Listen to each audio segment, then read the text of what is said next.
Bom dia, meu irmão, graça e paz, passando aqui para deixar um devocional para a sua meditação. Nós estamos prosseguindo na carta de Paulo a Tito, que se encontra na ilha de Creta, dando instruções de como organizar a igreja, de como proceder com o ensino e o zelo de Paulo para com esta igreja, para com este irmão, para com a verdade do Evangelho. Nós vamos fazer a leitura do capítulo 3, verso 12, já partindo para as palavras finais de Paulo. Ele diz assim: planejo enviar-lhe Ártemas ou Tíquico. Assim que um deles chegar, procure ir ao meu encontro em Nicópolis, pois decidi passar o inverno ali. Faça todo o possível para ajudar Zenas, o advogado, e Apolo na viagem deles. Providencie que tenham tudo de que precisam.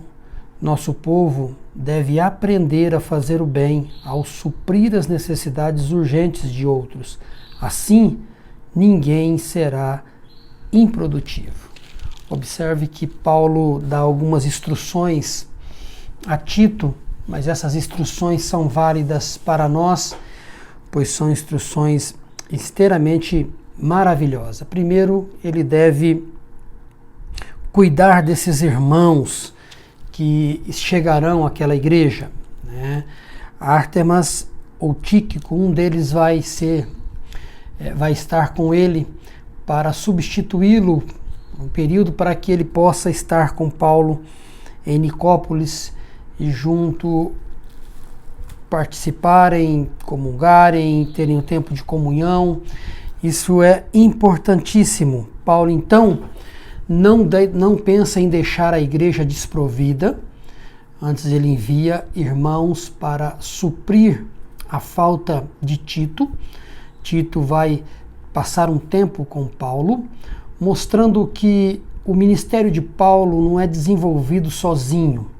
Paulo não é um lobo solitário que desenvolve o seu ministério sem auxílio, sem ajuda.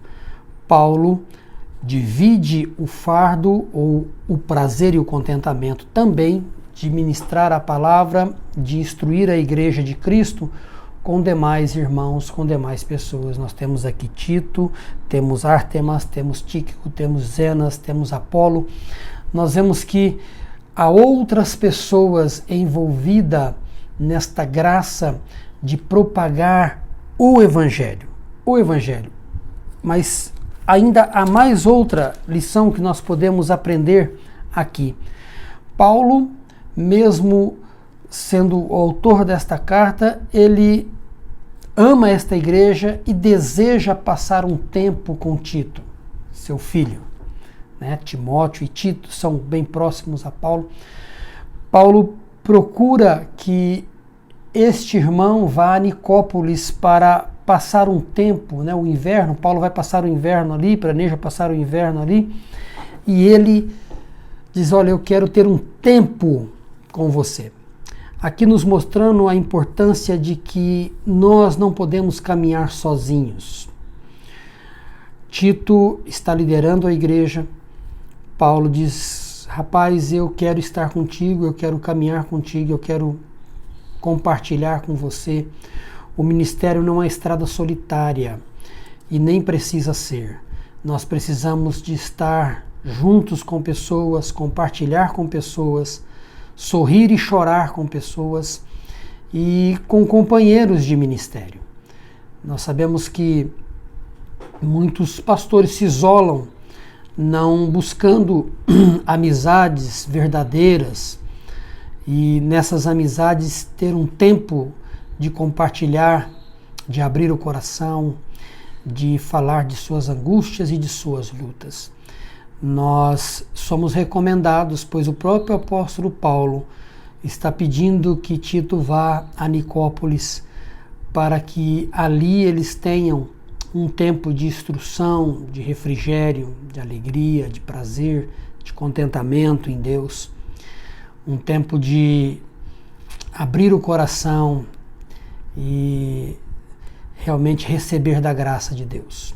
Então, Essa lição é de extrema importância. Nós não precisamos caminhar sozinhos.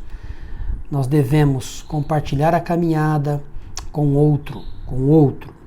Uma outra coisa que Paulo pede a Tito é que ele deve fazer todo o possível para ajudar Zenas, que é o advogado, e Apolo na viagem que eles pretendem fazer. São dois irmãos que também propagavam o evangelho.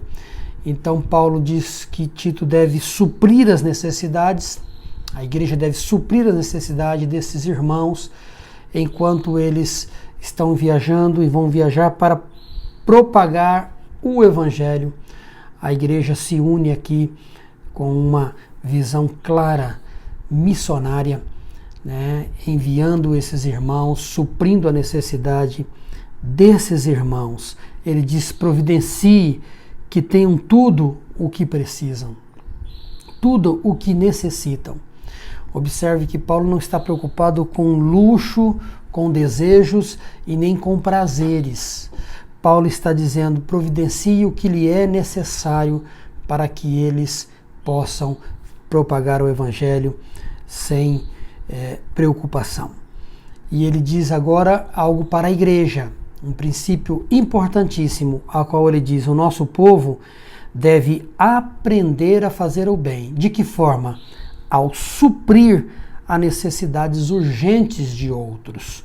Assim, ninguém será improdutivo. Paulo, então, agora envolve a igreja, dizendo que isso é um aprendizado. Nós devemos ensiná-los e a igreja deve aprender a suprir as necessidades, urgentes, né, de outros.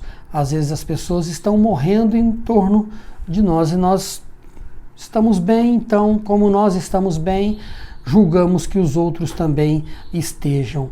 Nós precisamos, como igreja, suprir as necessidades dos outros, pois os outros podem estar necessitando urgentemente de uma ajuda.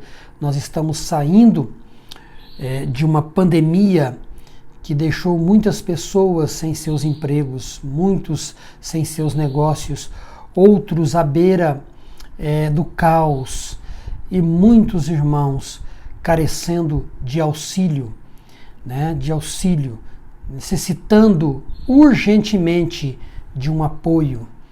E por vezes alguns fecham seus olhos, se enclausuram-se no seu castelo bem montado, bem equipado e bem suprido, e acaba por se esquecer de que nós, como cristãos, como igreja, devemos participar do suprimento dessas necessidades urgentes dos outros. Comecemos com os de casa, mas isso não deve parar só nos de casa. Nós devemos também estender aquele necessitado que bate à nossa porta, aquele que necessita realmente. Assim, Paulo diz, desta forma, passando por esta escola, por este aprendizado, por esse processo pedagógico, ninguém será improdutivo. Ninguém será improdutivo. Então, observe que Paulo nos dá conselhos preciosíssimos,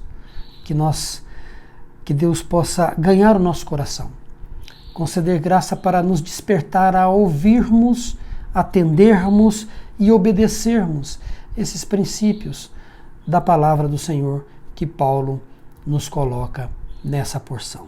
Que Deus abençoe sua vida e abençoe o seu dia, em nome de Jesus.